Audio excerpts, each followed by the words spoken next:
Cada noche en la intimidad de nuestras conversaciones descubrimos que sanar va más allá de la medicina. Es entender, sentir y conectar. Te damos la bienvenida a Prototipo de una mejor vida. Un espacio donde exploramos las raíces de la salud desde la ciencia, el alma y la vida misma. Aquí juntos encontramos caminos para sanar desde adentro. ¿Tú te acuerdas que anoche estábamos hablando de por qué muchas veces tomamos decisiones simplemente porque sentimos que así es y así no podamos como darles esa explicación desde lo racional? Como que tenemos un montón de balance, un montón de cosas y preguntamos, como por ejemplo con Anjuna. ¿Tú te acuerdas? Que yo desde la razón quería darle una explicación a por qué quería un logo y por qué quería un logo y por qué quería un logo, y finalmente terminé escogiendo ese logo, aún la razón diciéndome que escogiera el otro por esa intuición. Entonces, hoy tenemos una invitada muy especial, Vanessa Benjumea, neuróloga, que nos va a contar un poquito de cómo funciona esa intuición en nuestro cerebro. Vane, bienvenida a este podcast, a este espacio. Hola, Vane. Ustedes saben que están en mi corazón, ¿cierto? Sí. Y que me hace absolutamente feliz estar hoy acá, dispuestos a hablar de la intuición, que es un gran movilizador de la toma de decisiones en el día a día. Y de la creación, porque muchas veces creamos desde esa intuición. O desde esa incubación inconsciente, que ahorita vamos a hacer ese énfasis. Listo. Bueno, cuéntanos un poquito de ti, Vane, cómo llegaste a ser neuróloga, cómo llegaste a este camino también, además de estudiar tanto la neurología, no solamente desde la parte científica, sino cómo se relaciona, o sea, sí muy desde la ciencia, pero te has metido mucho y has cuestionado mucho toda esa parte de la relación con la espiritualidad, con estos otros temas de conexión interior. Entonces, yo soy Vane, médica neuróloga, epileptóloga, egresada de la Universidad de Antioquia después del CES, y después decidí hacer epileptología, que es estudiar la epilepsia y cómo ayudarle a los pacientes y las familias. Y luego del nacimiento de mi hija, que trajo un montón de movimiento alrededor del mindfulness, la jardinería, y este gran punto de inflexión me llevó a estudiar mindfulness y compasión. Y dije, yo creo que este es la arista que faltaba en mi carrera profesional, porque me enseñaron a ver el cerebro desde el proceso de enfermedad, pero no verlo, cómo potenciarlo, cómo podemos estar mejor, cómo podemos estar más tranquilos y en el presente. Y probablemente en medio del caos que representa la maternidad surgió esa necesidad, estudié, y en el momento probablemente sea una de las cosas más importantes que hago, ayudarle a la gente a potenciar su cerebro y a entenderlo. Y por supuesto el mío, pues porque todos tenemos un gran caos al interior, entonces una de las formas de modular ese caos es a través del mindfulness. Si te soy sincera, ese es un movilizador que ha venido cambiando. Ahora creo que los estados expandidos de conciencia y la dupla neurociencia espiritualidad es lo que más me está moviendo. O sea, cómo llegar a pasar este plano consciente, cómo llegar a conectarme conmigo misma, con mi yo más sabio y con los otros a través de esos estados expandidos de conciencia. Qué hermoso. Eso que dices de la dupla de espiritualidad y ciencia es algo muy chévere. Justo hace poco en uno de los talleres de Anjuna, una médica dijo exactamente eso. O sea, dijo, es que tenemos que hacer que la ciencia y la espiritualidad sean un solo camino.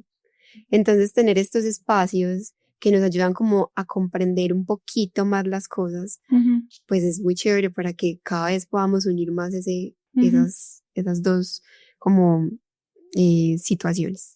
Es que hacen parte de lo mismo, sino que es que nuestro cerebro racional nos hace creer que son como diametralmente opuestas. En la medicina nos enseñaron como una forma de hacer medicina donde la espiritualidad quizás no era algo válido, o como no era tangible, como que no entraba en el campo médico tradicional. Ni siquiera la mencionaba. Ni siquiera, es que nosotros nos graduamos de la universidad sin saber eso. Totalmente. Ahora ya entendemos que quizás sí hay espacio y que claramente hay espacio y que no se necesita evidencia. Claro, y no se necesita tanta evidencia. Es que nos metieron en la cabeza que la ausencia de evidencia es porque no existe. Y muchas veces es porque no se puede probar, porque hay procesos o hay situaciones que es tan único de cada persona y que somos individuos tan diferentes que si eso se pudiera poner en un estudio replicativo, porque una de las condiciones para un estudio es que se pueda hacer varias veces, pues simplemente esa condición no existiría. Entonces, incluso amor, tú al principio, cuando yo empecé a estudiar terapia neural, Álvaro era súper incrédulo. Cuéntales la historia. Claro, eso fue súper bonito. Medicina tradicional, Eso fue ahí súper está. bonito. Ajá. Imagínense que pues yo acostumbrado al ecógrafo, o sea, las operaciones, leía los artículos y yo llegaba al ganglio estrellado con el ecógrafo, referencias anatómicas, viéndolo y poniendo la aguja justo donde quería ponerla. Y un día Camila me dijo, ay, voy a hacer un ganglio estrellado. Y yo le dije, tú estás loca, ¿cómo vas a hacer un ganglio estrellado? Si necesitas un ecógrafo, necesitas una aguja que te llegue, tienes que tener la técnica, necesitas sedación. Y me dijo, no, yo llego al ganglio estrellado. Y yo veía salir los pacientes con Horner. Horner es uno de los síntomas, pues signos, perdón, que es el párpado calladito. El ganglio estrellado. Quiere decir que justo llegó al ganglio estrellado. Y yo, cállate. Un día me lo llevé al congreso de terapia neural, como yo le dije, vamos a que tú entiendas también qué es. Yo me voy a quedar ahorita. No, yo ya te inscribí. Bueno, ya estamos más adentro que afuera. Yo te voy a acompañar. Entramos al congreso, yo saqué mi tabletica, cuando de repente empiezan unos tipos súper tesos a hablar. Veterinarios, odontólogos, médicos alemanes, argentinos, y empieza y se abre ese mundo y es como si destaparan para mí la cajita de Pandora. Sí. Y empiezo yo a ver todo eso y yo, Dios mío, ¿qué es esto? Y empecé. Y ella era, oye, estás muy nerdo, párame bolas. Y yo, espérate que están dando algo muy importante. Pues te digo que después de ese congreso me callé la boca. Nunca le volví a decir absolutamente nada, porque entendí que era lo que yo estaba haciendo. Que existen otras formas de hacer las cosas, obviamente con mucha responsabilidad y obviamente tenemos un tema casi todo. Súper distinto es la intención. Ella, además de que hacía las cosas súper bien, le ponía intención. Y esa intención lleva un poder energético demoledor. De eso no tengo duda. Es que yo siento que todos somos ignorantes y por eso es que no nos atrevemos a ver más allá de lo que creemos que es nuestra propia realidad. Por eso salir de esa ignorancia es doloroso, es ir contra el ego, un montón de fronteras que tenemos que traspasar hasta decir, bueno, hay otras formas de ver esta realidad, ¿cierto? Yo puedo ver mi realidad de diferentes formas. ¿Qué te pasó a ti? Claro, y lo de la intención es como cuando hacemos el abordaje con medicina psicodélica, que le colocamos intención a cada psilocibina. Claramente la intención es ese juego de palabras en voz alta o desde el inconsciente que va y busca dónde está el problema, es ese misil de daño. Oíste, ¿yo qué quiero hacer con esto, cierto? Entonces la intención es súper poderosa. Y yo aquí hago siempre énfasis mucho en que para uno intencionar o para uno hacer esas cosas hay que permitirse sentir, porque lo que tú dices, por ejemplo, que muchas veces somos ignorantes, muchas veces es porque nos dejamos cegar por lo que solamente conocemos desde la razón, ¿cierto? Entonces ahora que estamos hablando de intuición, es como también aprender a darle ese reconocimiento a eso que sentimos, porque eso tiene una información supremamente importante. Cuéntanos, Vane, ¿qué sucede en el cerebro con eso de la intuición? O sea, ¿qué se moviliza por allá que llamamos intuición? Entonces, ¿no te parece muy curioso que a vos te mueva más la intuición que Álvaro? O sea, como que uno dice, ve, yo siento algo y vamos por acá y este es el camino. Decís, pero pues no, yo soy un poco más racional, espérate, explícame los porqués y yo tomo la decisión. Sí, que usualmente las mujeres tendemos a ser más intuitivas. Entonces, mira que hay algo que es un movilizador donde las emociones también son protagonistas. Hay algo que te está diciendo que es por ahí. Y a nosotros las mujeres desde temprana edad nos permiten conectarnos con nuestras emociones y quizás a los hombres no. Entonces esa pudiera ser una posible explicación de por qué las mujeres nos movemos más con la intuición, porque desde siempre hemos estado conectadas con esa intuición. Nos hemos permitido sentir más, y eso es algo cultural. Nos han permitido, porque ni siquiera es que nosotras mismas, no, es como que bueno, usted sí puede llorar, los el otro no, ¿cierto? Entonces eso es una cosa súper interesante a propósito de lo que venimos hablando. Y lo segundo es ese yo sé, pero no sé por qué sé. O sea que no hay un proceso lógico, racional, en teoría por debajo. Es mi cerebro diciéndome que ese es el camino correcto. Y yo creo profundamente que nuestro gran superpoder es la intuición. Eso significa que todos los cerebros tienen la capacidad de generar intuición, solo que como todos los dones que tenemos, algunos decidimos explotar los dones y otras personas no. Y está bien, ¿cierto? Pero entender que es como que, wow, así como otras digamos, los animales se identifican por algo, ¿cierto? Nosotros nos identificamos por eso, porque tenemos intuición y una capacidad enorme para explotarla si eso es lo que queremos.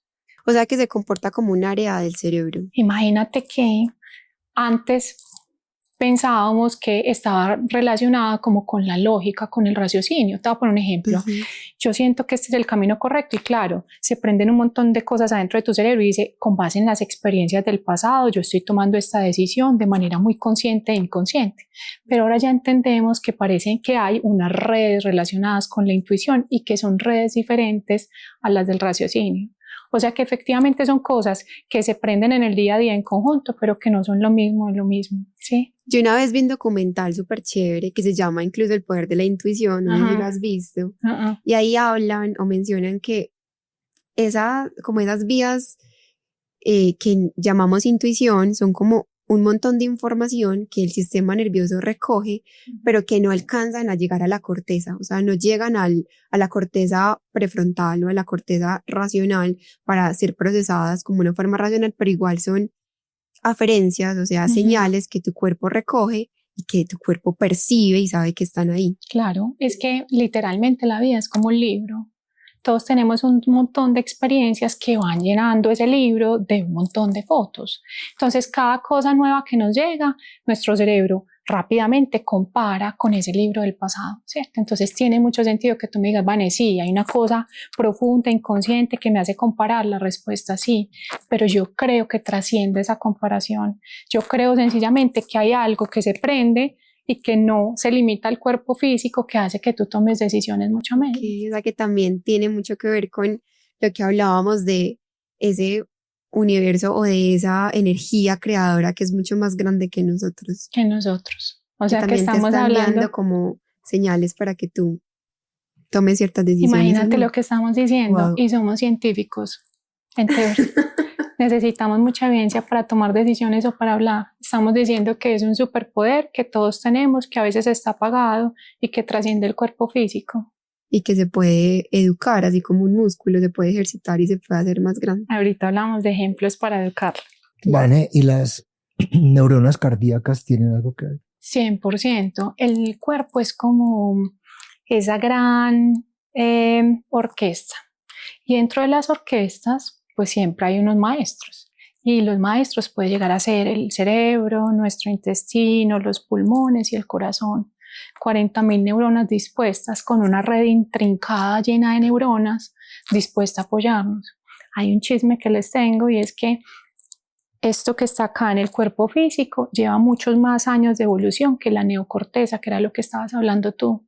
Por eso es que sentir la entraña puede ayudar a tomarnos la decisión, porque es que esto lleva mucho tiempo acompañándonos en la evolución. O sea, esas mariposas tiene todo el sentido. Tienen todo el sentido. Entonces siento una palpitación, siento un no sé qué acá, estas maripositas. Hay que sentir el cuerpo, porque eso hace parte de esa experiencia intuitiva que desde siempre ha estado ahí con nosotros. Qué nota, qué chévere. Cierto. Cuéntanos en tu práctica médica cómo has aplicado esto de la intuición o cómo te has encontrado con ella. Yo creo que a todos nos pasa. Yo no soy la misma neuróloga que empezó hace casi 10 años.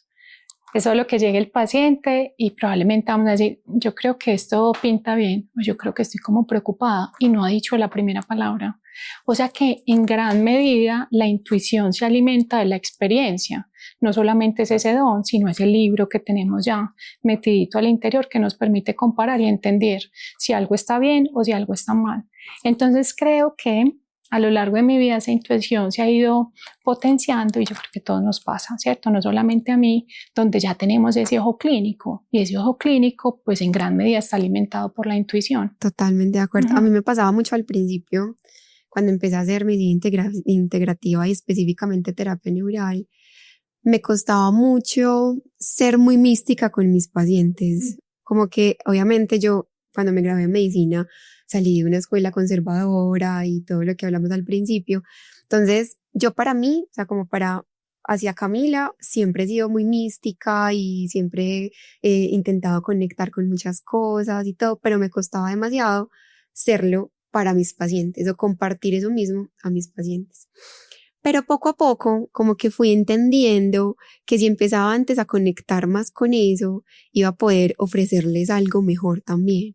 Entonces, ahora yo me permito, y de hecho, esto me lo dijo una vez uno de mis terapeutas, me dijo, te voy a pedir algo y es que seas demasiado mística con tus pacientes. Y pues somos científicos, ¿cierto? Pero al principio te daba como miedo entregar esa mística. Me daba como miedo entregarlo. Porque no sabes cómo te lo iban a recibir. No, ni siquiera por eso. Era, yo creo, pues por una parte como por el ego y por otra parte por el miedo a ser juzgada. Por el miedo a, no tengo el metaanálisis que soporte esto que yo estoy sintiendo. O sea, no tengo la evidencia científica que soporte esto, esta decisión que yo estoy sintiendo o que yo estoy tomando por lo que siento, ¿cierto? Entonces el miedo pues a equivocarme y que vaya a ser juzgada porque tomé una decisión no basada en la evidencia, es lo que me frenaba también como a dar esa parte de mí. Pero poco a poco fui viendo y fui entendiendo lo que dijimos ahora, que no necesitamos evidencia para todo porque hay cosas que simplemente no se pueden demostrar, ¿cierto? Cada vez, afortunadamente, hay más formas de demostrar muchas cosas y esto ayuda para que muchas personas que, como yo al principio, aprenden mucho desde la racionalidad, pues empiecen a abrirse y empiecen a ver que existen un montón de cosas en el mundo, ¿cierto? Que no es solo lo que podemos ver y tocar. Entonces, poco a poco me fui abriendo también como a dejarme sentir, y ahora yo te digo que yo me disfruto impresionante la consulta cuando empiezo a tocar al paciente y hay momentos en los que yo siento cosas o siento como a este paciente tengo que pincharlo en esta parte, pues tengo la parte racional que es por la historia de vida o lo que sea, pero también porque siento que hay algo ahí. Y después efectivamente me doy cuenta de que si había algo, o me cuenta una historia, o me cuenta que ahí le pasó algo, o tocamos ese punto gatillo y sale una emoción o salen un montón de cosas y uno es como, o sea, sí es realidad, sí es real que hay que sentirse y permitir sentir a las otras personas. Entonces, desarrollar eso en la práctica médica me ha permitido como conectar más. Y ahora, después de certificarme con la respiración, es otra cosa que también yo disfruto, que yo le digo a Álvaro, es que a mí esto me está encantando, porque en esos espacios de la respiración, como que yo siento la energía del grupo y guío la experiencia de acuerdo a la energía que siento y siento que eso me nutre. Y te voy a decir algo que esto va a sonar muy loco, como que uno se siente como una bruja y me encanta como meterme en la energía de las personas y ayudarlos, pues, o darles lo que yo tenga de mí, porque realmente los procesos los hace cada persona en su individualidad, pero como darles esa energía y conectemos. Me encanta eso. Y eso me lo ha permitido explorar muchísimo más esa intuición. ¿Cierto que te sientes más libre? Sí, más liviano. ¿Cierto que las formas de locura que me estás mostrando son muy chéveres? Son lo máximo. ¿Cierto que el paciente agradece que nos demostremos esa vulnerabilidad y que nos volvamos un poco más místicos? Totalmente. Uh-huh. Yo también siento que he conectado y reconectado mucho más con mis pacientes gracias a eso. Abrir mi lado más vulnerable, más intangible. Sí. La medicina es eso, ¿cierto? Finalmente entregarnos por el otro y acompañarlos. No tener todo el conocimiento en la cabeza porque sencillamente es imposible. De eso estábamos hablando esta semana, que vi un video que alguien decía como un paciente no va a ti o no te paga una consulta solamente por el conocimiento que tú le das, por la receta que le das. Él va donde ti e invierte en ese espacio es por cómo se siente cuando está contigo, por cómo se siente después de salir de ese espacio. Y realmente eso es lo que nosotros siempre hemos como querido con lo que hacemos en nuestra práctica diaria, y es que una persona que vaya a Serén, por ejemplo, después se vaya un poquito más liviano. O con alguna situación que resuelva o que quiera resolver o con un cuestionamiento, o sea, con algo que le ayude a estar un poco mejor. Uh-huh. Y eso es muy bueno trabajarlo desde la intuición. Yo siempre digo que el paciente acepta que no sepamos alguna cosa en particular, pero no acepta la falta de acompañamiento. No. Siempre estar ahí apoyando. Yo estoy a tu lado, así no sepa lo que estamos haciendo, vamos a buscar en conjunto, ¿cierto? Sí. Y por ejemplo, a mis estudiantes, a los que están estudiando dolor, yo les digo, yo no les voy a enseñar cosas académicas. Eso está a un clic del celular hoy en día. Pues ahí lo tienes. Yo les voy a enseñar otra cosa de la vida. Y es cómo deben ustedes acercarse a los pacientes. Y yo siempre les enseño dos cosas. Yo les digo, son dos cosas tan supremamente fáciles que tienen que hacer. Uno, escucharlos. Son tres realmente. Dos, tocarlos. Y 3, explicarles. Si ustedes hacen eso, el paciente va a sentir la diferencia como médicos, porque el conocimiento lo tiene cualquiera en este momento. Entonces, esa no va a ser el plus de ustedes.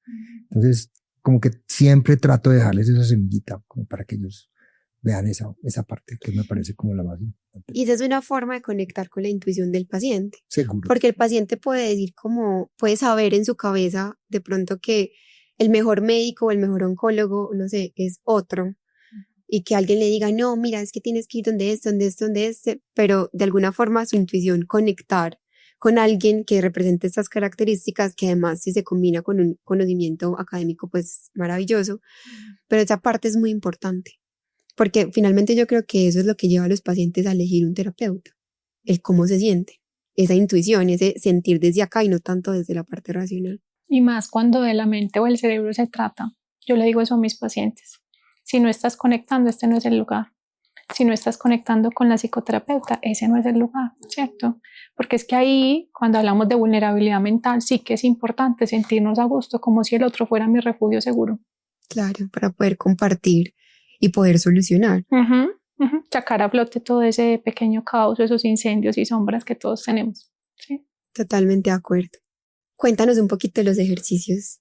De una. Para fortalecer esa intuición, porque hablamos de que eso también es un camino que se va creciendo y se va fortaleciendo. Sí, entonces resulta que ahorita de la neuroanatomía les conté un poquitico, ¿cierto? Eso es como cerebro anterior, temporal, frontal, ínsula, cíngulo anterior que está en toda la mitad. Si hay alguien que le gusta neuroanatomía, esos son los nombres. Entonces vamos a intentar fortalecer todo eso que está acá adelante. ¿No les parece muy curioso que el tercer ojo esté acá? Sí. Justo en donde les estoy diciendo que queda el sexto sentido, la intuición en el cíngulo anterior. Muy bien. O sea, que pareciera que hay como un sustrato neuroanatómico de lo que siempre nos han enseñado acá. Y eso quiere decir que entonces estas medicinas ancestrales o estas prácticas orientales ya lo sabían, o sea, y no tenían que hacer 1000 estudios para saberlo, simplemente estaban muy conectados. O sea, que estamos intentando demostrar lo que hace milenios sabemos que está. Totalmente. Solo que pues somos científicos y le queremos meter evidencia para que sea más sólido, más racional. Sí. Muy bien. Entonces, dentro de los ejercicios, ¿qué les parece si cierran los ojos y se imaginan un semáforo? Y en ese semáforo vamos a ver 3 luces, la verde, la amarilla, la roja.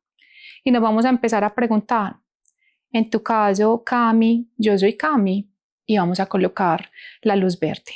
Yo soy Álvaro, vamos a colocar la luz verde. Amo la medicina integrativa, luz verde. Amo todo este proceso relacionado con dolor, la verde. Y así me voy a empezar a preguntar cosas, respondiendo con la realidad que yo solo sé. Este ejercicio es de los que tenemos que repetir una y otra vez de forma que mi cerebro empiece a sentir que cada vez que yo le hago una pregunta, le voy a responder con la luz del semáforo adecuado, porque yo soy sincera en mis respuestas. O sea que me va a empezar a preguntar también cosas que no son reales, que para mí representan ese amarillo o que representan esa luz roja. Si yo empiezo a repetir una y otra vez ese ejercicio todos los días, probablemente cuando me llegue una pregunta y mi cerebro racional todavía no lo entienda, ni siquiera sepa qué decir, esa luz verde o esa luz roja, por ejemplo, se van a prender para mí. O sea que voy a empezar a escuchar esa intuición entrenada a partir de algo tan simple como lo es un semáforo. Clarísimo. Fácil de hacer. Sí. O sea que acá hay algo muy importante que tenemos que decirle al público que nos está escuchando. El cerebro es entrenable 100%. El cerebro necesita repetición como base del aprendizaje principal. Esto no me va a servir de la noche a la mañana. Yo tengo que empezar a decir, listo, voy a entrenarme con constancia, dedicación, paciencia, sin desfallecer hasta que mi cerebro diga, yo ya creo que estamos entrenados. No solamente porque lo siento acá a nivel de mis vísceras, sino también porque inclusive hay una luz que me está respaldando la decisión, ¿cierto? Chévere. Sí, súper chévere. Aquí yo tengo una pregunta respecto a lo de la luz verde y la luz roja. ¿Tú crees que de pronto el ego puede interferir en esa sensación? Por ejemplo, no sé, va a ser un ejemplo general de alguna persona que diga, yo estoy feliz en el trabajo donde estoy. Ejemplo, es un CEO de una empresa muy importante. Y su ego pueda responder y decir luz verde cuando en realidad su subconsciente o puede que él no sepa que no está contento ahí o que ese no es su lugar. La respuesta es sí. Lo que no sé es si el ego es el que está respondiendo. Yo creo que el ego no es malo, simplemente que tenemos que adaptarlo, hacer una deconstrucción del ego y hacer las paces con nuestro ego. Eso me suena una forma chévere de alcanzar el bienestar mental. Y lo segundo es que sí creo que nos han enseñado a lo largo de la vida a responder lo que es correcto. Okay, sí. O sea, que en gran medida es ir contracorriente, tomar la decisión de pensar diferente, escucharnos realmente en lo que queremos sin responder a lo socialmente aceptado, sino lo que yo quiero. O sea, realmente sentir. Sentir, ¿cierto? Y permitirme decir la verdad, no la verdad que el otro quiere escuchar, sino mi propia verdad. Sí, realmente ese ejercicio es chévere porque es un ejercicio conmigo, o sea, no tengo que responderle a nadie, sino responderle a uno mismo.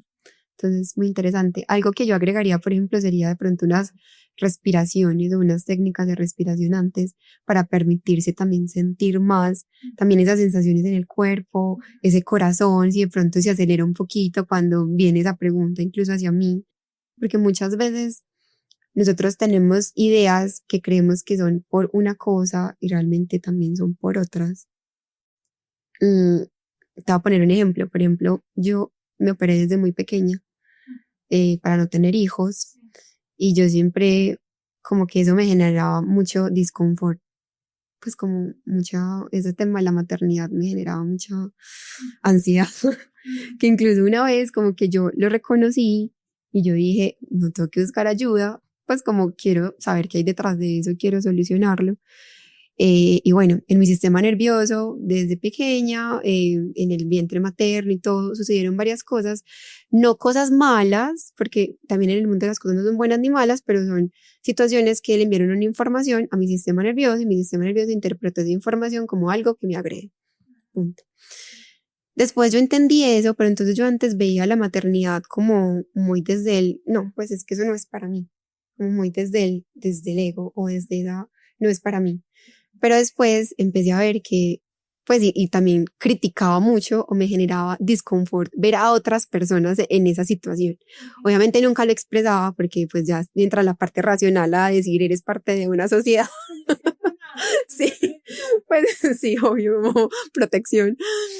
Pero sí, Álvaro, yo lo compartía con él y yo decía, no, pues no entiendo. Ya después empecé a comprender y antes empecé a verlo completamente diferente. Empecé a sentirme y empecé a solucionar también desde esa intuición y desde ese sentirme las cosas como todas, comprender como por qué mi sistema nervioso reaccionaba de esa forma y empecé a ver la maternidad de una forma completamente diferente. Obviamente ahora sigo con mi decisión de que no me veo siendo mamá biológica en esta vida, pero ya lo hago no desde el miedo o desde ese rechazo absoluto que lo hacía antes, sino más desde una decisión simple de la vida. Entonces, esos momenticos como en los que nos permitimos sentir, que además nos permiten desarrollar mucho más la intuición, nos permiten también observar otras situaciones de la vida. Cierto que comprender la raíz sana mucho. Total.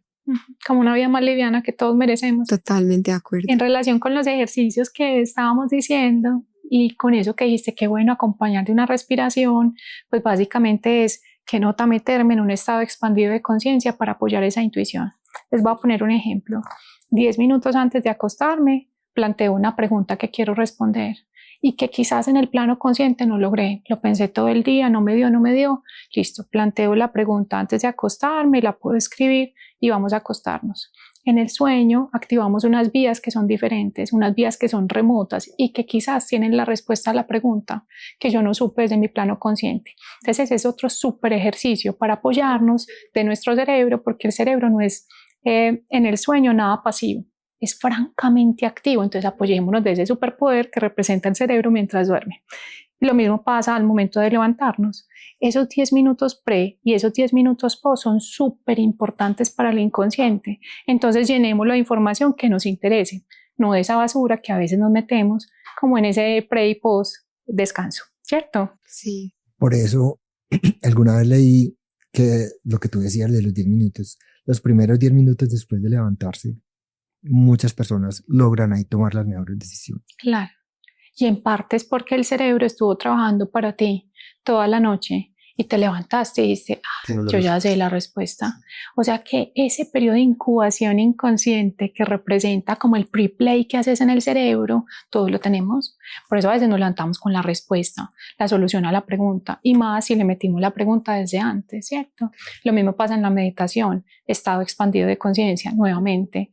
Voy a llegar a una información que quizás en mi plano consciente no he logrado. Perfecto. La meditación es una de las estrategias para encontrar esa respuesta y para comunicarme mejor con todas esas redes de adelante, que son unas redes muy intuitivas. Sí, a mí me ha pasado. De hecho, hace poquito, este año ha sido mucha creación para nosotros. Ha sido muy bonito.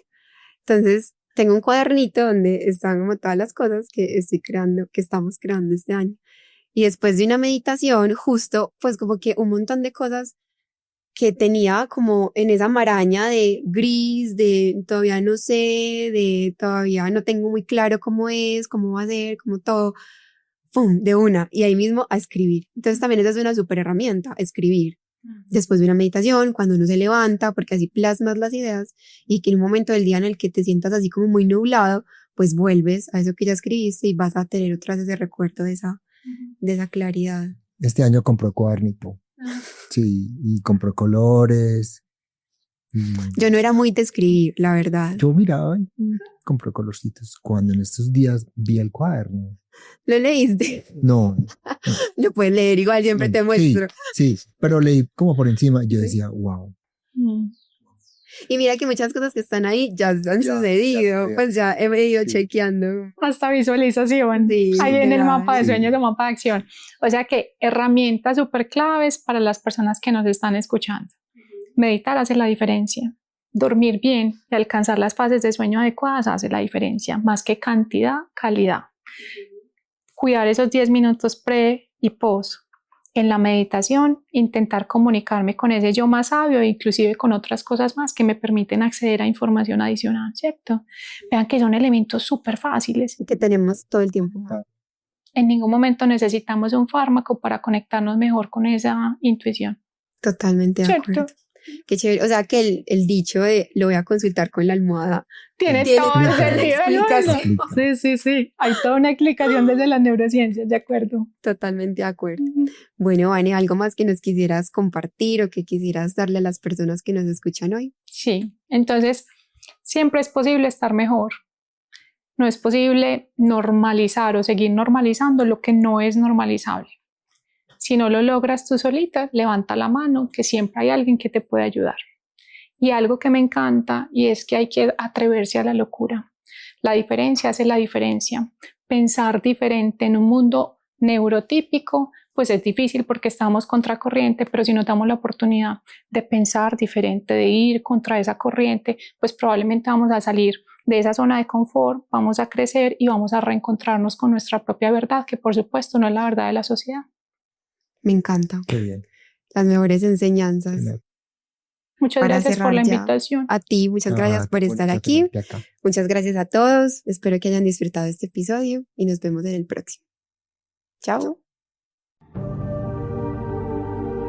Gracias por acompañarnos en este episodio. Recuerda que cada día es una oportunidad para escucharte, cuidarte y encontrar el equilibrio entre la mente, el cuerpo y el espíritu. Nos vemos en el próximo episodio para seguir explorando cómo podemos tener el prototipo de una mejor vida.